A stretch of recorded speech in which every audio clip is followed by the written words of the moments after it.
Shalom, welcome to another episode of Inspiration from Zion. I'm Jonathan Feldstein, and I have the privilege of being your host, coming to you from the Judean Mountains here in Israel. I like to refer to it as the original Bible Belt. Inspiration from Zion is a program of the Genesis 123 Foundation, whose mission is to build bridges between Jews and Christians with Israel in ways that are new, unique, and meaningful. I pray that you will find this all of those. Through this program, we're excited to connect you to people and stories in and relating to Israel to give you a window to look through, experiencing aspects of life here that you might not otherwise know about.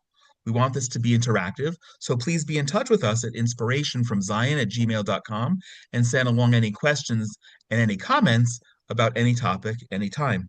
Or you can reach us at genesis123.co or follow and like Inspiration from Zion on Facebook, Instagram, and Twitter. Stay tuned until the end, where, as always, we offer you an exciting opportunity. And please feel free to share this with others who will also find it of interest. Today's been a long time coming because I literally have been having for the last year an article sitting on my desk facing me on the wall looking out. I'm an old-fashioned guy. I print things. I don't pin them. And I read them and I underline and I interact with them. And I came across an article and I don't even remember who shared it with me at the time. Why HBCUs are key to fighting anti-Semitism. Now, I have to say, if I have full disclosure, I've been living outside of America for over 20 years, so I wasn't sure what HBCU stood for, and my sister-in-law was here visiting, and so I know it was a year ago, and she told me, historic Black colleges and universities. And I read the article, and I reread it again this week, and I made some more underlines. And I have to say, I'm so honored to have Dana White with me. Dana, your article is so well written. It's personal. It's infused with tremendous critical thinking. And I think now, I regret and I'm a little embarrassed that it took a year since I reached out to you and we actually scheduled this conversation. But I think now it's appropriate. The conversation's even more important. You were just here in the last year since you wrote the article in November, or it came out in the fall rather of 2024. So it's been more than a year in publication. Anyone who wants a copy, please be in touch. We'll put a link to it in the show notes. But it's really, really, really important. So let me introduce Dana, who I've already mentioned. Super substantial and interesting, and I'm really looking forward to the conversation as well as it being overdue and timely. Dana White is a managing partner at Juno Collective, a marketing communications firm based in Baltimore. She previously served as senior managing director at Ancora Consulting as chief consulting officer for Hyundai Motors in North America and Genesis Motors in North America. Dana also served as assistant to the Secretary of Defense for Public Affairs and chief Pentagon spokesperson, for the U.S. Department of Defense under Secretary James Mattis, providing strategic guidance to senior civilian and military leadership, including all branches of the U.S. Armed Forces. She was a professional staff member on the U.S. Senate Armed Services Committee, a foreign policy advisor to Senator John McCain's 2008 presidential campaign, and an editorial writer for the Wall Street Journal based in Hong Kong. She's also served as Taiwan Country Director in the Office of the Secretary of Defense, Director of the Washington Roundtable for Asia Pacific Press at the Heritage Foundation, a publicist at Fox News Channel in Washington, D.C., and Deputy Press Secretary for the U.S. House Republican Conference. Dana is the founder and president of the Randolph L. White Foundation, which is committed to building bridges and durable alliances between Black and Jewish communities through dialogue, education, and shared civic engagement. She also serves on the board of International Republican Institute, which supports political parties and civil society in more than 100 countries. She also serves on the board of trustees of the Tocqueville Foundation in Paris. Now, complementing her eclectic background, or perhaps as the foundation of it, Dana earned a Bachelor's of Arts in Chinese History from the University of Chicago and additional studies at the Capital University of Economics and Business in Beijing and at Hankook, if I'm pronouncing that correctly, Hankook University of Foreign Studies in Seoul, Korea. She's fluent in Mandarin, Chinese, French, and has basic proficiency in Korean. Dana, I'm blown away. This is the first time we're actually talking not in text messages.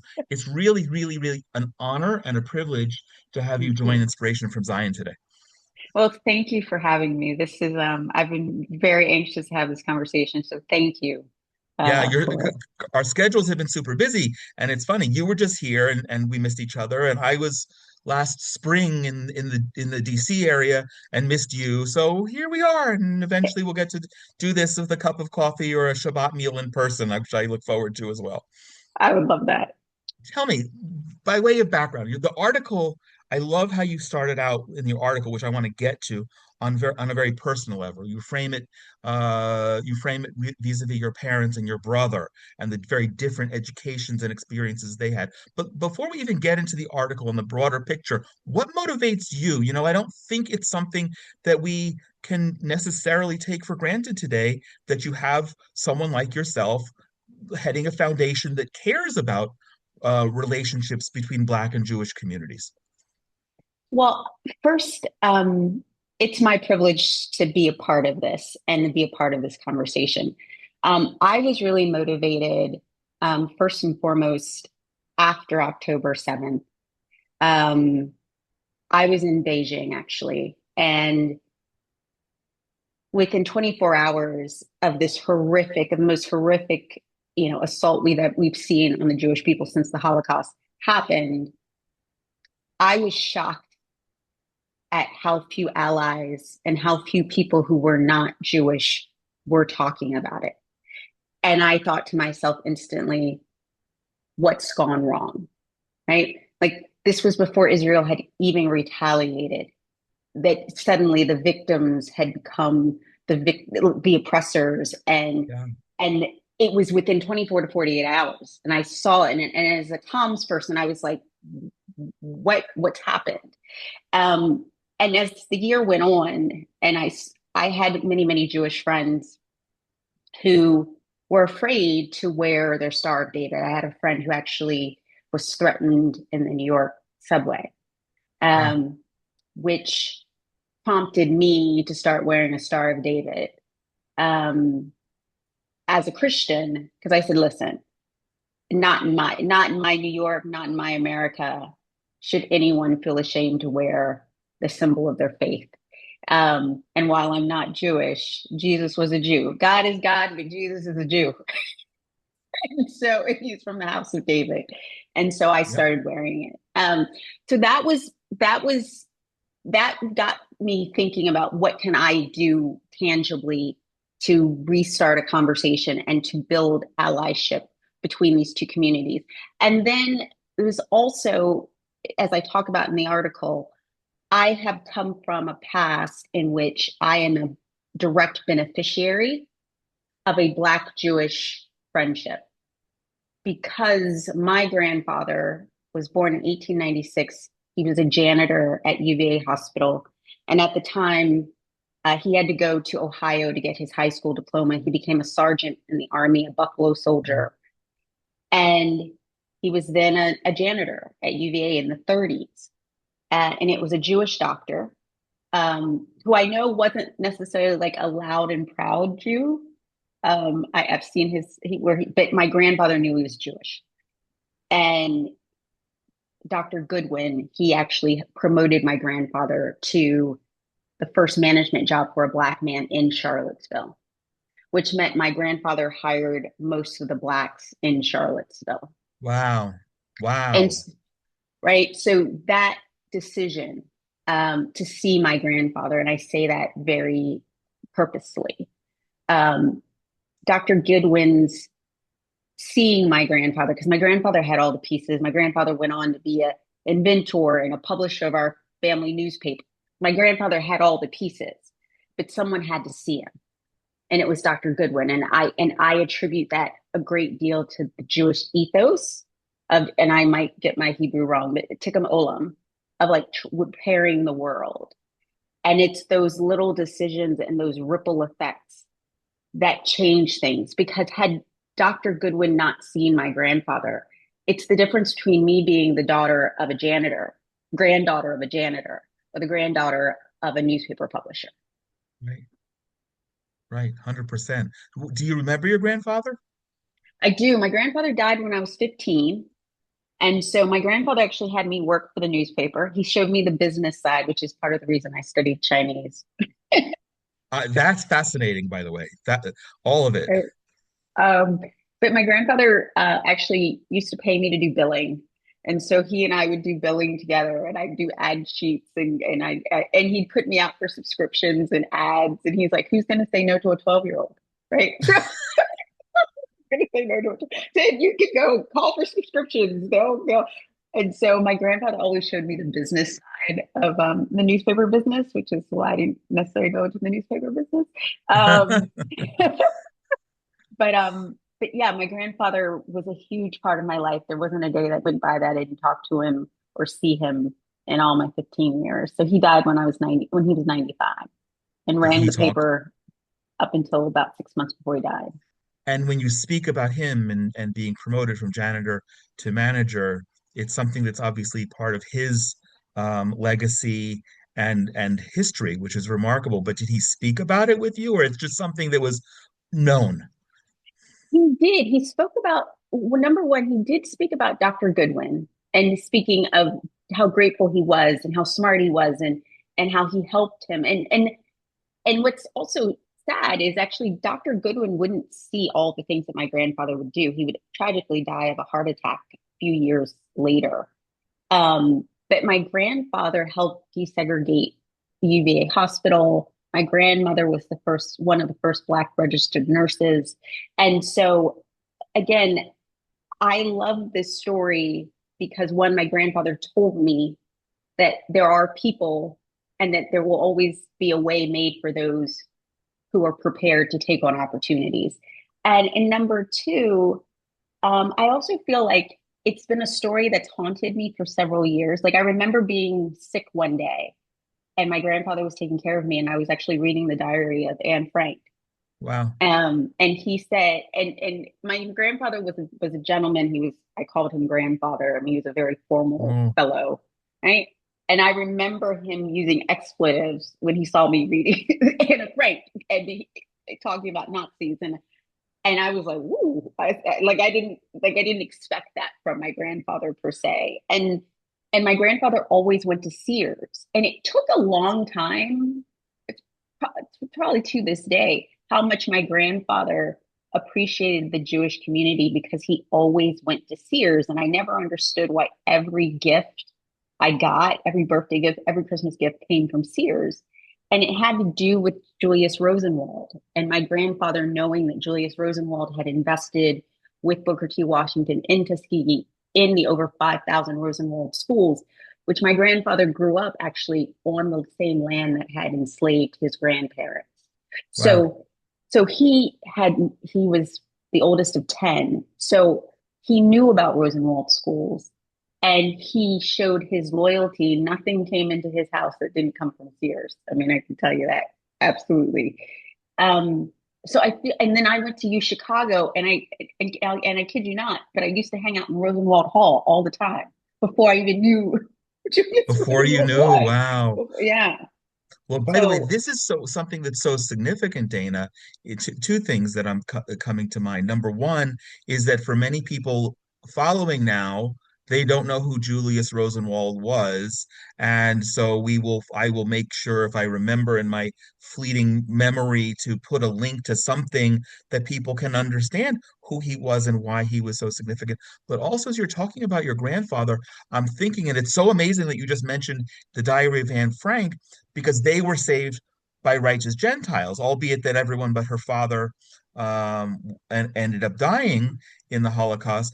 And almost, maybe it's a stretch, but almost the story of your grandfather is the inversion of that righteous Gentile, with Dr. Goodwin doing something that ultimately planted the seed. Because we talk about as Jews, for those of us who know who have somebody in our family who were saved, my father's cousin and uncle were saved by righteous Gentiles. And had it not been for that, the whole line of the family here wouldn't even exist. And you're not talking about something existential, but you're talking about something that you know, pivoted your family in a completely different direction. Absolutely. And it just goes to show you how important those little decisions are, which is why I want to be a catalyst to more people making those small decisions Yeah. that have an incredible ripple effect on other human beings. Great. So let's do that. I don't want, unfortunately, you don't get a commission for when people download the article, but I want to promote you and what you're doing because I think it's so important. But without going into the whole depth of the article, let's talk about those experiences that you lived vis-a-vis your parents, and Um, then your brother, who had a very different experience in an historic Black college or university. Your parents first. I felt very touched by them. I love to meet them and just give them a hug. yeah, yeah. My parents were great. So my parents, again, and I loved your line about the original Bible Belt because I'm in the newer Bible Belt, right? So first of all, my father came up in the South.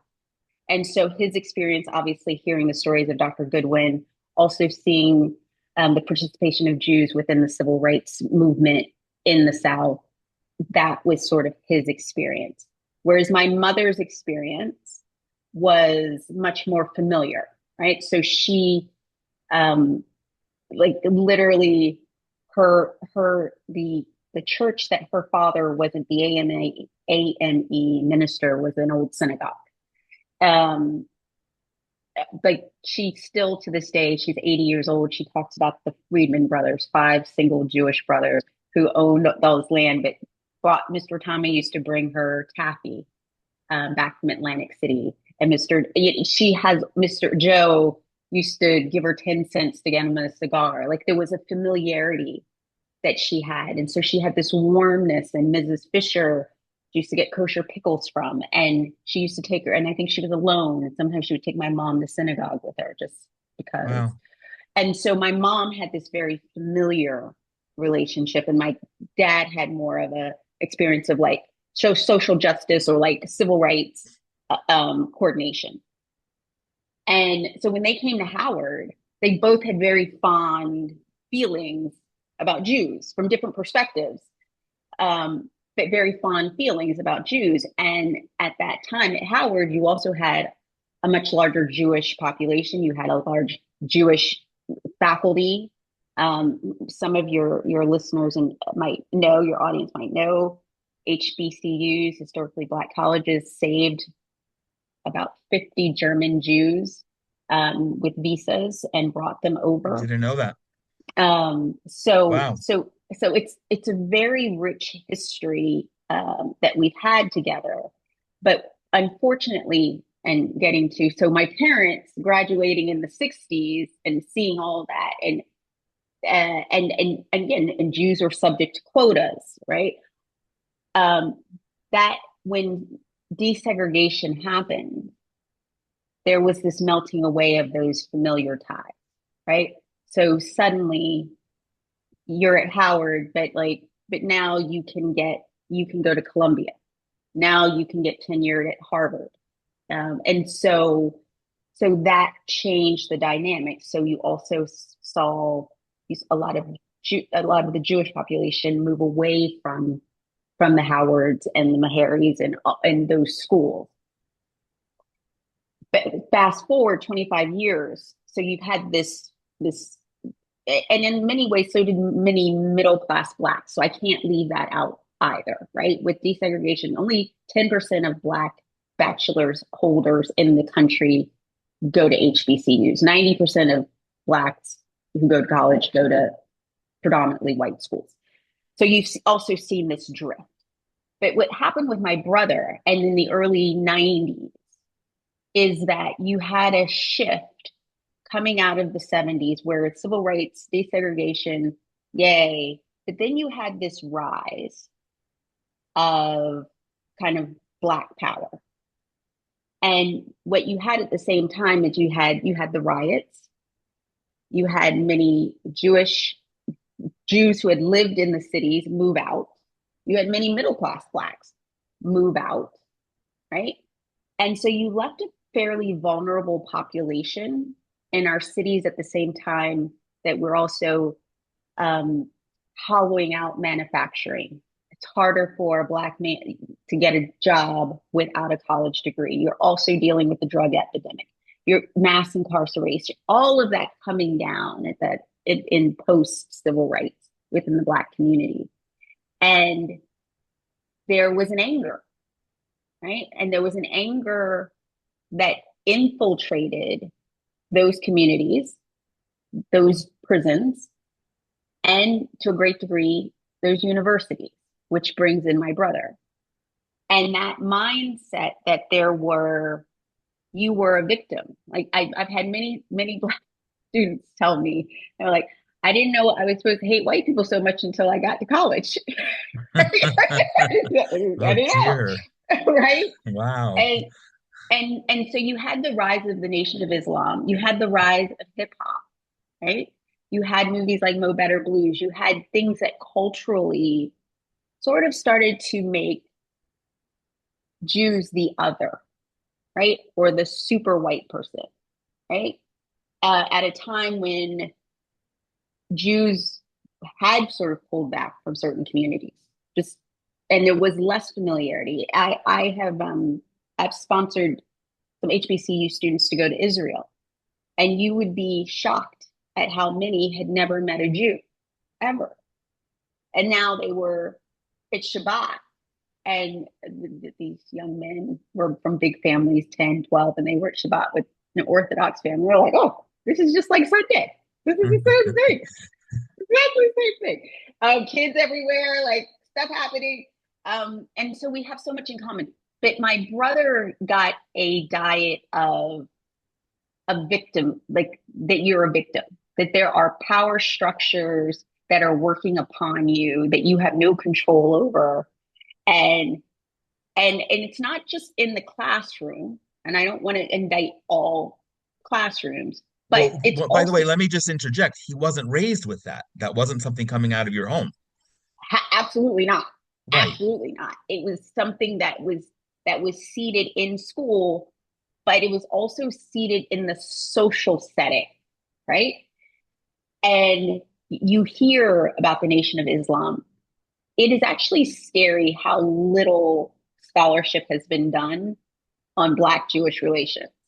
And what seems to be the seminal piece of work is from an acolyte of the Nation of Islam, and how Black and how Jews were involved in the trade, in the slave trade. Like all of this misinformation, you would be shocked at how much traction that gets in barbershops, in hair salons, in in family dinners. And if you don't have someone to counter that, Of course. then you create an other that's very easy to demonize, very easy to hate, very easy to dismiss. And that's what I saw the huge difference between my brother's disturbing suspicion of Jews versus my parents, like, hey, they're great. Like not having this fondness and then having this suspicion in 25 years. Great. So I want to come to that point, but I made a note in rereading your article, something that you wrote, and I think probably to me it was the most um, the Yiddish word is chutzpahdik, bold uh, statement that the 1980s HBCUs were a haven for Black excellence, and then they became a breeding grounds for revenge history. Now, I'd never heard the term revenge history, um, but that's pretty scathing, and I don't want to put the cart in front of the horse because I do want to come to the premise of your article, why it is that despite that, HBCUs are the key to fighting anti-Semitism. That doesn't make sense, right? If you have a breeding ground for revenge history. But I do want to ask about what you just alluded to about people never having met a Jew, and not knowing history. Um, Today, wow, what are we in 2026? It's a long time. It's before my lifetime or before my cognizant lifetime, the civil rights movement. Do do Does it ever come up? Do Black Americans know of the close relations that existed and collaboration between Blacks and Jews in America back then? Sadly, if you are probably under the age of 80, no, Under the age of 80. Wow. 80. Yeah. So I know it as a 61-year-old Jewish man because it's part of my identity as a Jew. But a 61-year-old Black man wouldn't necessarily even know that. No, Wow. no. It's very, it's a story, unfortunately, that the boomers, uh, I mean, my parents were good about it. My grandfather was good about it, but it's a story they haven't passed on. But if you talk to someone who's 80, an 80-year-old Black man, he probably still gets his tires at Sears, or when could get his tires at Sears, he still got his tires at Sears. I promise you, right? Because it was ingrained in them that at Sears, I don't have to go to the back. At Sears, I can try things on. At Sears, at a time when that really meant something to people, they remember and they were loyal. But that generation, sadly, is dead and dying.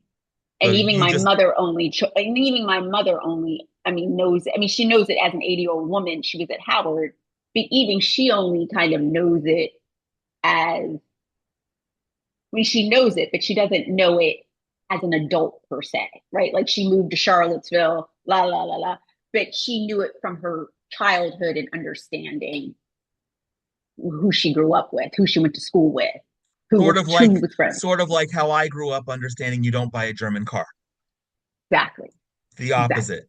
But it's fascinating. By the way, I didn't know that about Sears. I can picture where the Sears was. I didn't know that because I just Oh, grew up. I was born in the 60s, but I don't remember. My grandfather died in 1969, and I have vague recollections of my grandfather, but I don't remember the 60s, and I sure don't know anything about what was happening in right. domestic. I don't know a thing about that. So this is fascinating that I've learned that. I didn't know that, and now I want to go on Sears online and just buy stuff because Yes. Support because Sears. Yes. yeah. Yes. But so here's the follow-up. If people don't know, and it's I feel old when I talk about me being 61 and having or not having these um memories or awarenesses. It's a long time ago, 60 years. Does it matter if people 60 years later don't really know that there were that Jews and Black Americans collaborated, and Dr. King's one of his closest friends was Rabbi Heschel, and they got and that Mississippi Burning depicted the murder of three Jewish men who came from the North to register Blacks to vote? Does it matter at all? Or is it just ancient history and we don't need to think about it? I hate to say, I think it matters, Okay. but I say that we say that as people of a certain age. Let's just be real, right? We think things have a past, and there should be some reverence or some evaluation of the past. But sadly, I think you have a generation now that has no, sadly, a lot has very little interest in the past, has very little interest in history. Um, and we as adults, I don't know that we've done a great job of showing young people why nothing you do is new. While the tools might be different, there is nothing new under the sun. And I think in some ways we've forfeited that authority as a generation in teaching, which my grandfather didn't and my parents didn't. They knew I needed to know certain things. When my grandfather saw me reading the Diary of Anne Frank, he made sure I knew what he thought about the Nazis, right? And that those are the things that impress upon you as a kid of who am I going to lean towards? Who am I going to help? Who who who's who in the zoo? And right now I don't think young people know that. However, I don't know that it's the first thing we should do is to introduce the history because young people, I hate to say it, just aren't as interested in what happened 60 years ago. I think we have to talk about the things that affect them today because there's just a lot of ignorance. Just being very plain. And I'll give you just a very simple example of being at my hairdresser in Crown Heights, and she has an Orthodox landlord and lives in an Orthodox neighborhood. And she said something to me that had this undertone, and I understood the undertone. She didn't say it, but she said, "Why is it that all these Jewish kids can run around all day long, all night long, and nothing ever happens to them? They're 3, they're 4 years old, they're running around, and our kids get shot." And I didn't know how to answer. I'm not a New Yorker, but I understood the undertone of what she was trying to say. Yeah, yeah. But then I went back and I asked a Jewish friend of mine, and I was like, "Hey, I need an answer. Talk to me." And she's okay. She's like, "Well, first of all, Dana, you need to understand that neighborhood. Um, that neighborhood is to Jewish people what the Amish are to Christian." So I was like, "Oh, okay, that that helps." Okay, so she's like, "You gotta understand, it's a different thing." And they have a very, very strong community. And all of those mothers and grandmothers and aunts and sisters, like they all know each other. Like Yes. everybody knows each other. And she's like, so they have a community. And I said, I got it. So I go back to my hairdresser and I say to my hairdresser, I said, "Well, the reason is it's because they have a community." I said, "We don't have a community. We have a neighborhood." I said, "We used to have a community. It used to be you could do something down the street wrong and Miss Mary would come, spank you, drag you home, and you get spanked Yeah. again." We had Yeah. that. We police each other. I mean, let's not. Your grandmother could walk home and not get knocked over by anybody, and the men outside would make sure she got home. And I said, we had that. We had that. And she's like, I understand. And it was that simple sentence that changed her thinking of, there's something about those Jews. There's something about those Jews to, oh, right, we don't look after each other anymore. Okay, got it. Thanks. Okay. Do you want your hair wavy or straight? Like that was like that. It was that simple. And we're not having those conversations. And that's the conversation we need to have. We need to have hard conversations about things that are tough to talk about. And until we do, it's I mean, I think this is even, I mean, some people would take issue with this, but I think anti-Semitism actually bubbles at the surface much higher than racism. I think it's much more insidious. I think it's much more. I have been shocked at to see how quickly and how many people are so quick to be anti-Semitic, just like off the cuff. Whereas I would not expect that of racism, and I honestly actually don't believe it bubbles that close to to, for people as I think anti-Semitism. And I think since October 7th, we've clearly seen that what's sad is, and they talk about it, when you think about the pogroms out of either Russia or out of the Middle East, of here were your friends, here were people who you knew, and then they were spitting on you and cursing you and killing you. It's like, you're my neighbor. Like, we know each other, right? It's an Let me let, insidious thing. can I re I'm not disagreeing, but it's fascinating you say it. I want to repackage it how I'm hearing it. Um, and specifically since October 7th, I don't refer to an increase of anti-Semitism. I refer to the increase of the permissiveness of anti-Semitism. And I want to get to that a little bit because ultimately that's what the piece is what your article is about. Um, and therefore, and you mentioned it already, the day after October 7th, October 8th, October 9th, there were demonstrations, and they weren't just anti-Israel oppressing, allegedly oppressing Palestinian Arabs. They were anti-Semitic from out of the gate before Israel any did any response, which wasn't for a few weeks. And those the implications are broad-based about all Jews. So as compared to, no, I'm not black. I don't have that experience.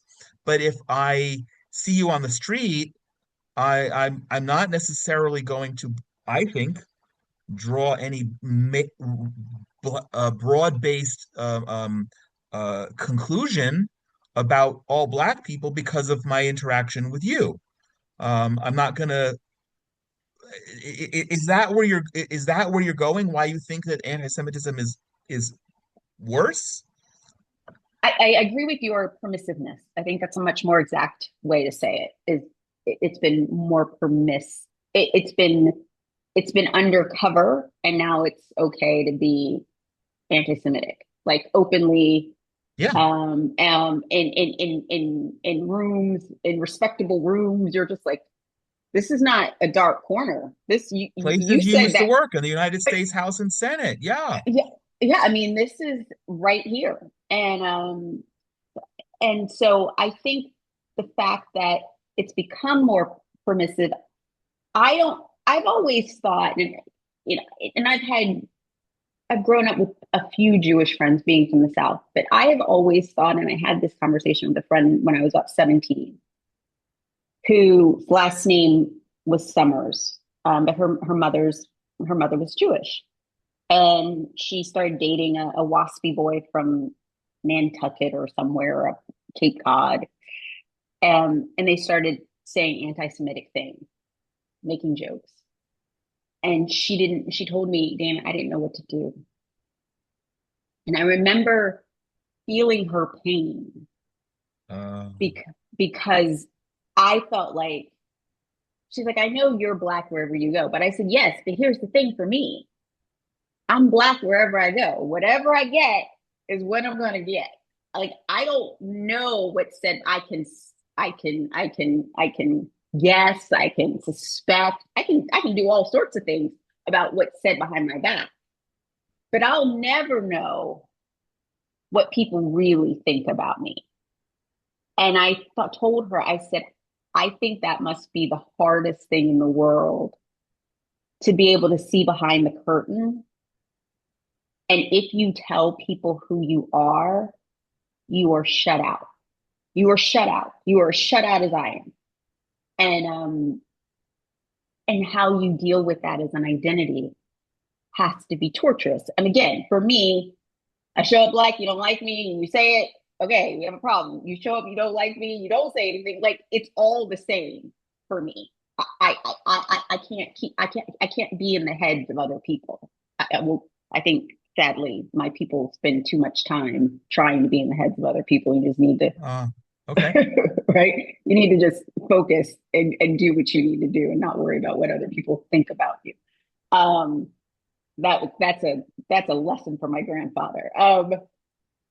So I think that's actually harder. I actually think that's much more difficult because who is it to be you?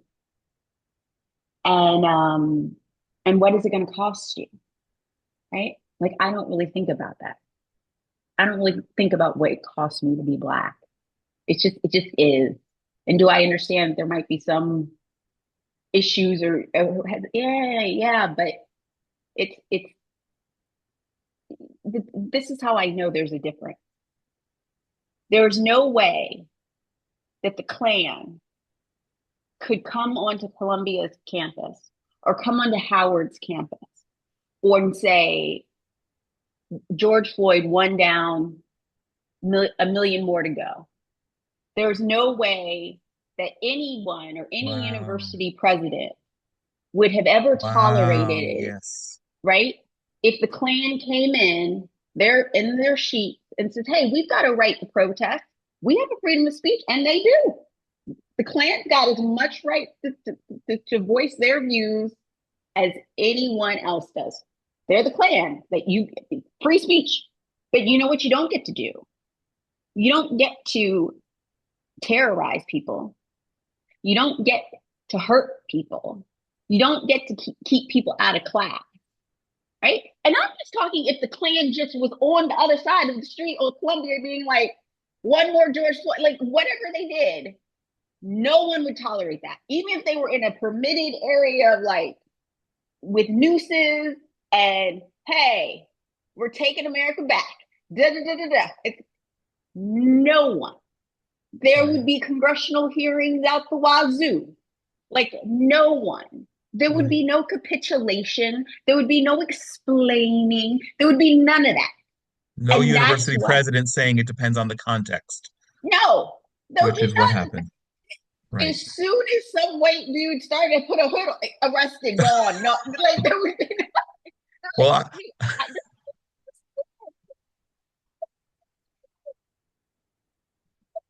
gone, gone.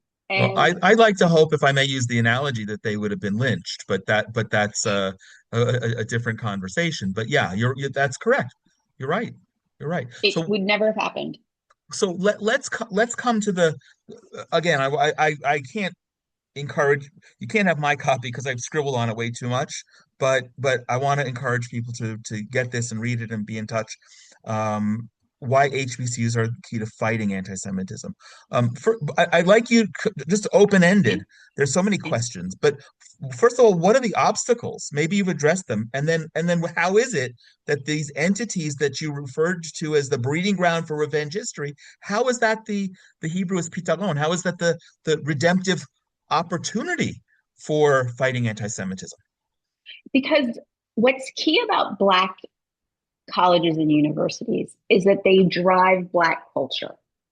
So this is really important because HBCUs, while again, they only graduate 10% of the Black population, they produce 80% of the Black judges, 50% of the Black Wow. lawyers, Wow. 40% of the Black That's great. engineers, 40% of the Black, like, of engineers, lawyers, doctors, like they are the basis for the middle class Black America. So what they are learning and what's influencing them will find its way into mainstream America. So in the 90s, in the late 80s, and the early 90s, when you had Nation of Islam giving away newspapers on Howard's campus and it Spelman, and they had their little bow tie, and it's important to also remember they tied a lot of that rhetoric at a time when you had this first generation like my brother who was like the first normalized integrating group of Blacks, right, who did face a lot of hostility within public school, and they were looking for, here their parents had achieved this promise. My parents moved into the white neighborhood, like both neighbors moved out, right? They had achieved this dream, put our kids into all white schools, right, and given them this chance, and it was hostile, right? And so by the time my brother gets out, he's resentful towards white people. He's resentful of the experience that he was given because somehow that was supposed to be better. It didn't feel better, right? And then you go to a Black school and it's everybody Black, and you can just like, and there's this, oh, this, like you can breathe, right? And in there's a comfort, and but in that comfort came the Nation of Islam. In that comfort came, you are capable. You, the man, has taken you from your rightful place in your family as leader of your family, and he has divorced you from your family. He's fed you drugs. He's fed you this, and now, and they've come for your women, and this is what's left. Now you have to step up and take hold of your community. So it was wrapped in a very good message of self-reliance and empowerment, but it was also wrapped in vitriol hatred of Jews. So you get these two messages combined. Right. And for a population that wasn't particularly educated or had no experience with Jews as my parents had. They're like, yeah. And then it's at Black universities that you get this beginning of intersectionality, of cultural relativism, right? That's where you start to get that. And that's how they changed, right? It used to be Howard and all of these schools were, these were the schools you had to go to. Like it was a huge feather in the hat of my parents to go to Howard, right? That was the pinnacle. And as time went on, that became less of the goal. And it because let me tell you who you are in the system, right? And then you start, well, this system is working against you. And these systems are working against you. And because of these institutional things that you have nothing to do with, the finances, um, all of these things that you've been locked out of structurally, despite the fact that your grandfather, our grandfather, owned a newspaper and could get anyone in the Virginia State Troopers to find any of us at any point in the day or night, right? Despite him growing up with that kind of influence and knowing how much how long his own grandfather's shadow was, still he bought into this victim mindset of because they have something I don't. And that is such an ease, and that is what infiltrated those schools. They have it, so I don't. And I must fight them to get it instead of having the mindset of the 80-year-old and older and the now gone, right? Which Black people had a mindset of, which we were inspired by the Jewish story. We were inspired by Exodus. We were inspired by Moses. We were inspired by the hope and the faith of the Jewish people. And thus we had hope and faith in God. Wow. And that changed. And you saw that shift not only in our civil discourse, it changed in the church, it changed in our universities, and thus it changed in our communities, in which you've seen this kind of indifference of a lot of Blacks with respect to what's happened to our Jewish brethren, not only in Israel, but right here in the United States. I mean, it's horrific.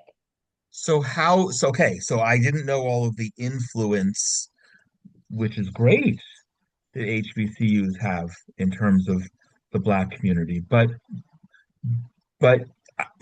if you have a problem, and for now a couple of decades, the HBCUs have been at the source of that problem in terms of the identity vis-a-vis Jews. How do you fix it? Because it's nice to identify the source of influence, but how do you go in and say, you've been doing it wrong since the early 70s, and let's get back to the right track, or is it lost? Oh, nothing's ever lost. Okay, It's good. nothing's I ever expected lost. you would say something like that, but I wanted to Nothing's ever. provoke the conversation anyway. Um, I think what has to happen, and I think you've seen this. Michael Bloomberg has recently committed funds to HBCUs. I think that Jews have to get more involved on these campuses, and I think organizations, and I don't mean necessarily big, huge, like the Rothschild Institute. I'm not talking, but I think getting involved on a civic level. Right here, we have Bowie State is right near a very large Jewish population in Rockville, Yeah, right? yeah. We want to bring people together to have conversations and then break bread together. Because when you break bread, it is a lot harder to dehumanize someone when you've had Seder with them, right? Yeah. It's like, oh, I didn't know. Wait, why did you, what are the, it's hard to suddenly make them the other if if I know you, if I see you, if I understand, and you come to my things, and you come to my Sunday dinner, and you come to my stuff, right? Mm. There's a familiarity that has to happen. But once that familiarity happens, then you will see a difference. But the thing is people think kind of in these grand schemes of like, how do we do this? How do we do this? It's going to take a conversation, just like it took my mom, right? It took Mrs. Fisher taking her a little girl because she was lonely to synagogue with her, or it took Mr. Tommy giving her some taffy, or it takes personal connection. And Mm, and I think the Jewish community has a history of not only doing big things but doing small things, of seeing people, of recognizing people, and to giving people an opportunity, because there's no people who have suffered more at the hands of so many people around the world, and know what it means to be seen and how important it is to be seen. And so I think we need to renew that. And I think that's in not one-off conversations, not one-off partnership. It's not one-offs. We didn't, this probably, as you said, this problem didn't happen overnight. It happened over decades yeah. of a lack of familiarity with one another. And so my goal and our goal as an organization is really to restart and start having those conversations and Mm. have them both parties, like, right, and have real hot conversations. I mean, break bread together. And then let me understand. Like, these kids went to Israel and they were like, I thought Israel was white. Israel is not white, right? Yeah. It is not. Like, that changes things. So when you're there at a barbershop where someone's talking about, oh, those Jews, those this, that, it's like, I gotta tell you guys, I went to, and Whoops. There's that, something with the audio. can you There hear we go. me? Got you back. Yeah. And so it's that we have to, it's that connection, and it's hard, and it's not easy, and it's not fast, but it's necessary. When this is so silly to say, but I'm going to say it anyway. When you come and visit, I want you to make sure that you meet my son-in-law. I think next to you, he's actually darker than you are. Okay. He's 100, yeah, he's 100% Yemenite. And when my daughter and son-in-law went on their honeymoon in Central America, they thought he was an Arab. Yeah, his family Yeah. came from Yemen, Yeah. and I love that. First of all, so I don't forget, please use me in any capacity that can be used to have these conversations. And I say Thank you. plural because it's not a one-off. And that's one of the things that we do at Genesis 123 Foundation, is to build relations that are ongoing and not we before we started talking, you mentioned an article that's not on topic that I wrote in terms of this conversation, but I also wrote an article 2017 referring to the objectification of it as Christians, of Christians as a faith-based ATM, where the job is simply just to get Christians to support projects in Israel because Christians are told, "I will bless those who bless you," period. And therefore, and I don't do that. I want relations, and I'll suffer on the finances over having quality relations. But relating to that, and it's a good way to pivot in terms of talking about the Black church. When you talk about, I forgot, where you are, and I haven't been in a while, but one of my favorite Black churches to go to probably isn't so far. The First Baptist Church of Glen Arden, Pastor John Mhm. Jenkins. Oh my. It may be the last time I was there, and it's really, really, really been too long. And I'm going to reach out to him and invite myself to be invited to come and speak again. But I attended their Christmas pageant years ago before COVID, and I never will, it will never ever leave me. It was such a remarkable, and I love being there. And he's such a dynamic speaker and teacher, and I'm just so fond of him. And I met him here in Israel, but I It's haven't been back. wonderful. Yeah, but I haven't been back in a while, so I'm going to make sure he hears our conversation. Matter of fact, I asked him some time ago. We came out with our book, Israel the Miracle, just before the war began, and I asked if he would write an endorsement. So he wrote to me, because this is my worldview. He wrote to me. I don't think I'm speaking out of school, and if I am, then John, please forgive me. He wrote to me, "Is my community represented in the book?" We have a compilation of 75 essays by Christian leaders from all over the world. writing about why Israel's significant. And I said, I don't know what you mean by community. Are you talking about your church? Are you talking about Maryland? Are you talking about Black America? Are you talking about Black people around the world in general? Because if it's the latter two, then yeah, I've got seven people who are Black Africans who are represented, plus Black Americans. And I, because I don't look at people from an ethnic point of view. People are people. Anyway, I love him, and I'm so glad you reminded me of that. How does the Black church contribute to A, the fighting against anti-Semitism, which of course is important, but B, the building of warm relations again? So number one, and it's the most interesting juxtaposition I can think of, is because the Black church definitely has a history of focus. Obviously, we focus on the New Testament, but we focus a lot on the Old Testament. If you think of the Negro spirituals, Yeah, Carry Home Sweet Chariot, Joshua Fit the Battle, um, there's so much of our spiritual culture is literally caught up in the book of Exodus, really. Harriet Tubman was called Moses, right? mm, There's so much of our history that is aligned with the Israelites and this faith in this God that here you are enslaved, hasn't talked to you in 400 and some odd years. And he's like, I'm going to save you. I'm going to deliver you from Pharaoh. And that was a part of the narrative of the slave. The slave, I still have my great grandmother's Bible, and she has outlined Esther a bunch. I can see her wow. highlighting Esther. Um, that was our fuel. That was the fuel of our faith. And so the church taught that. But when you get into the 60s and you get into like post MLK, you get into post Malcolm X, and you get, and again, the rise of the Nation of Islam, you also have to realize like politics came into the Black church in a way that it had not existed in the Black church before, right? It became the center in many ways because of King, because of the Jacksons. It became the organizing factor.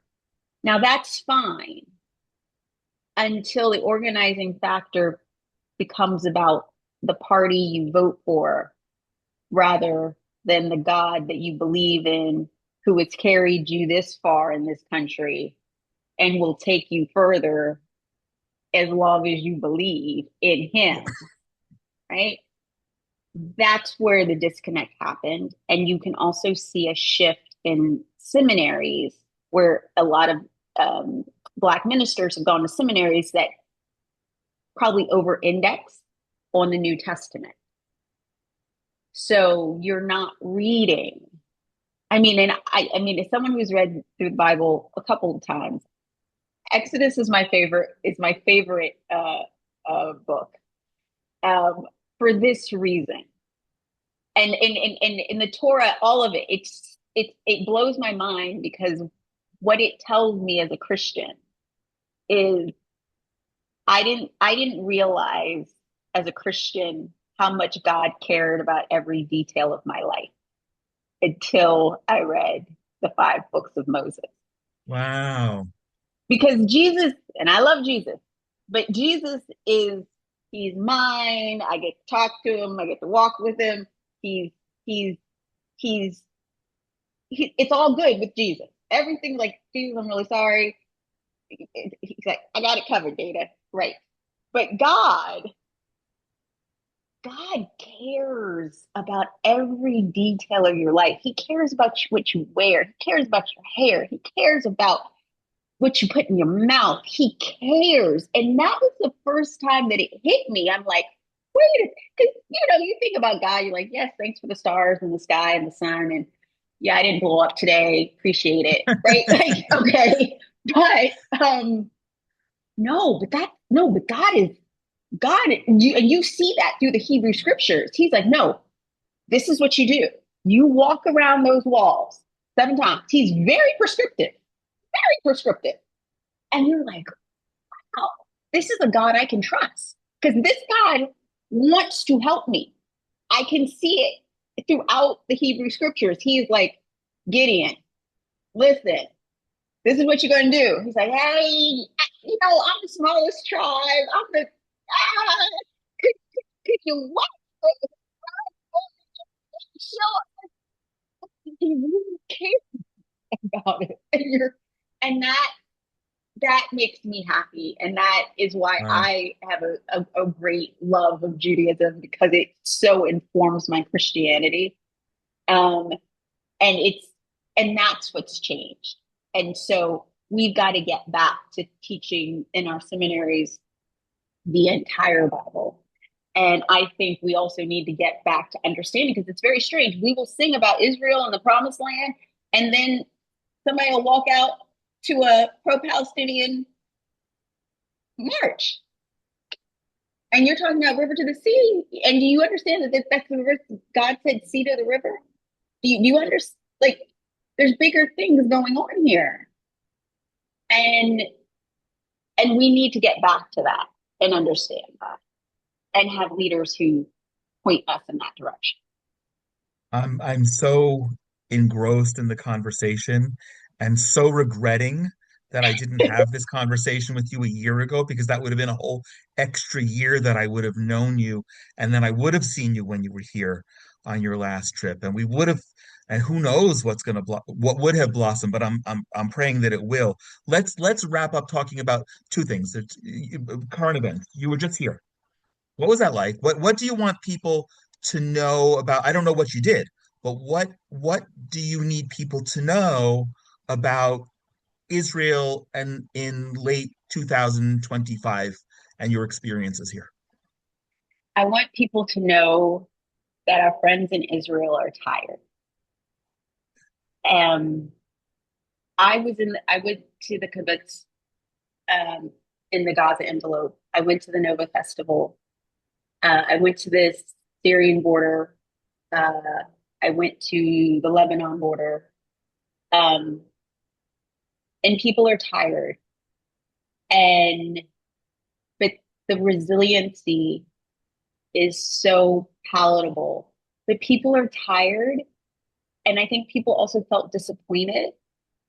I think they felt disappointed with the world and surprised. It felt like there had been sort of a gut punch of not only were we attacked,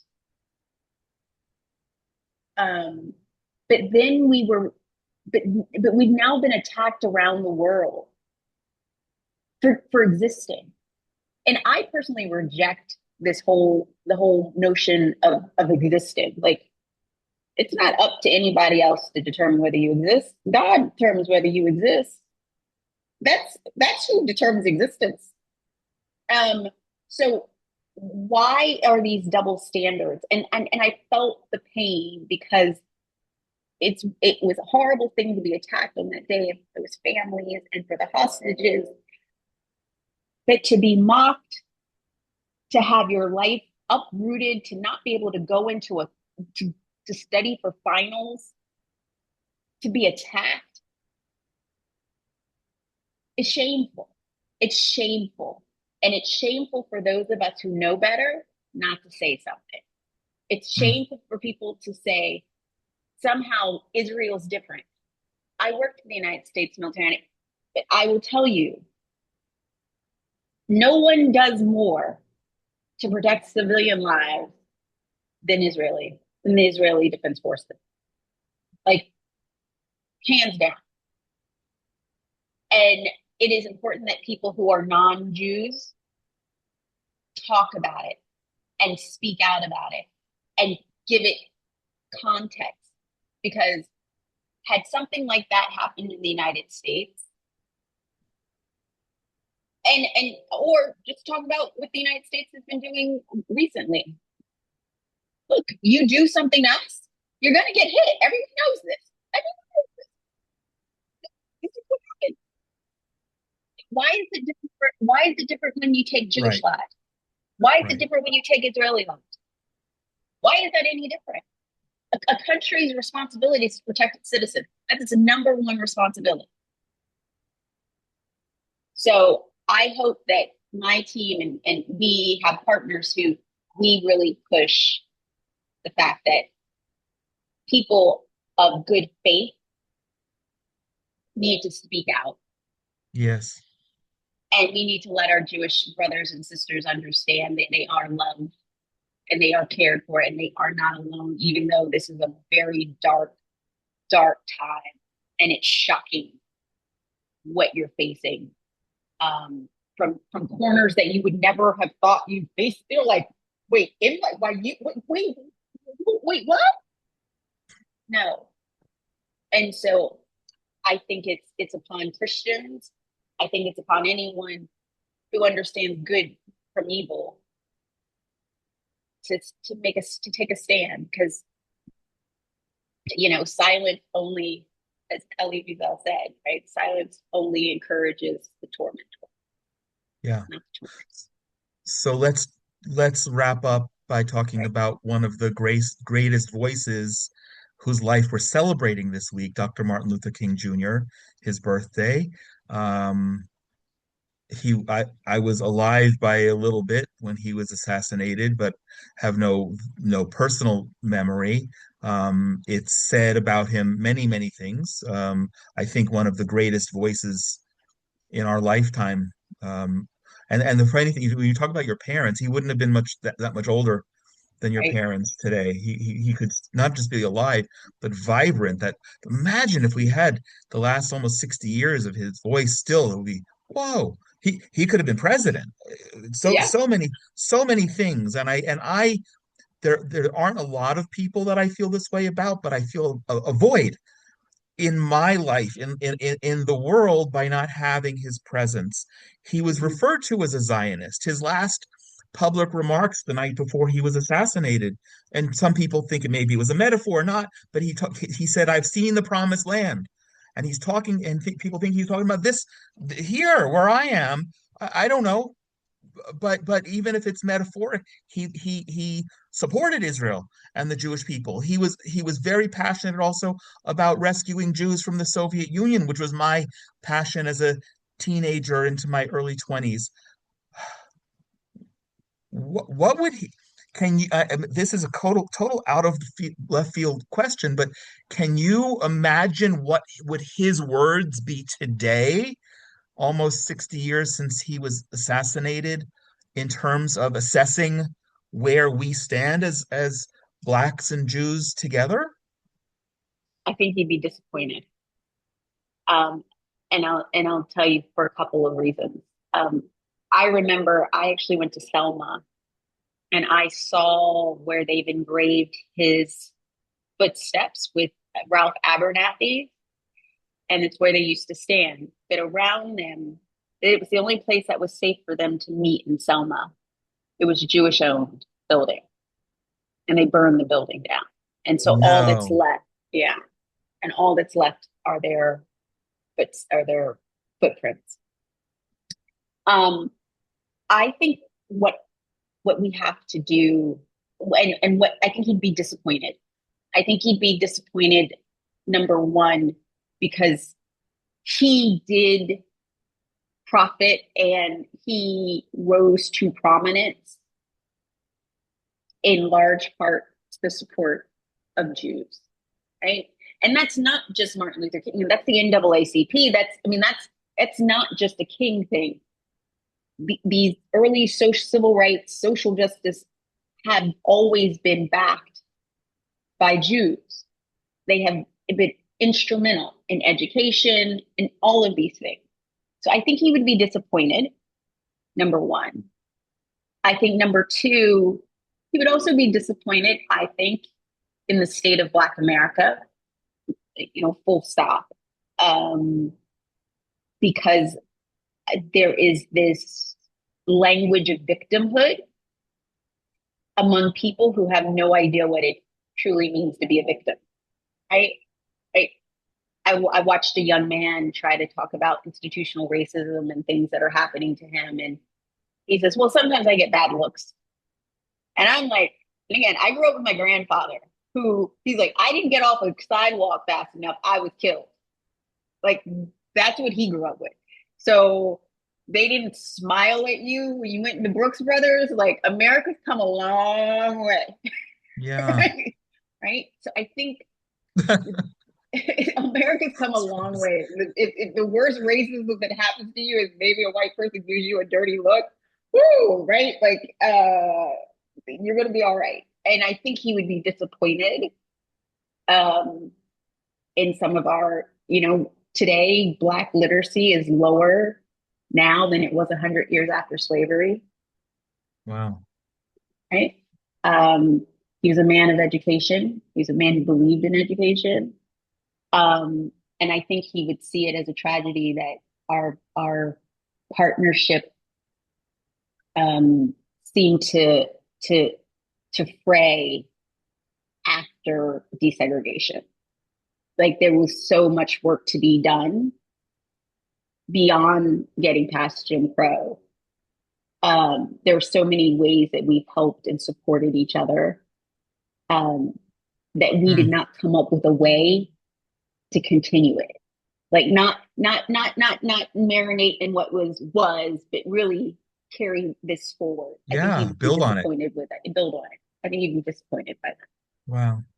Um, for every regret I will always have that this conversation didn't take place a year earlier, I'm equally inspired and so grateful, Dana, for you making the time, for us having this conversation, for what you're doing for everything. And I really do hope that this will be just the beginning and count me in as an ally and partner and friend and a Thank place you. to come and visit when you're here. I would love that. Thank you so much. Amazing. I want to end by thanking, as we always do, our sponsors. First, our friends at the Willow Run Greenhouse in Culpeper, Virginia. If you're ever in the area, yeah, you can swing in, Dana, and pop in and thank them for helping make conversations like this possible. And also to the Coin family as well for their special friendship and sponsorship. Inspiration from Zion and all of the Genesis 123 Foundation programs are made possible by donations. So please consider joining and helping us to continue dialogues and conversations like this. And it's appropriate, and it wasn't my intention coming into the conversation. And as nobody stepped up to actually make a monetary donation to sponsor this specific episode as host, I get to dedicate it in memory of Dr. King and hope that his legacy, his words, that everything that he stood for specifically vis-a-vis Black Jewish relations and as a Zionist will continue to be heard and cry very loud. And if you'd like to sponsor an episode in honor or memory of a loved one or special occasion, please be in touch at inspirationfromzion@gmail.com. We always love to hear your comments as part of the dialogue and invite you to send any questions, especially questions about traditional Judaism for our Ask the Rabbi programs. Please share this with others who will also find it of interest and continue to join us right here, where you'll hear meaningful conversations about topics that you won't hear anywhere else. Wherever you are in the world, I pray that you and your loved ones are all safe and healthy. And I send my blessings from right here in the Judean mountains. God bless you.